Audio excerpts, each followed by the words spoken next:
Hello friends, in this video I will show you how to see the installation location of the games we install via the Epic Games application.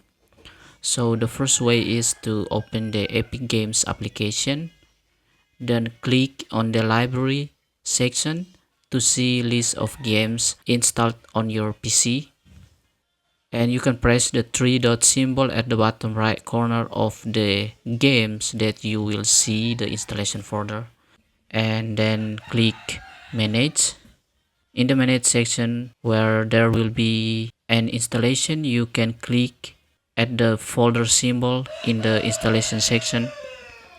Then you will be immediately dragged to the installation location of the game. You can do this for another games. I hope this video is useful and see you in another video.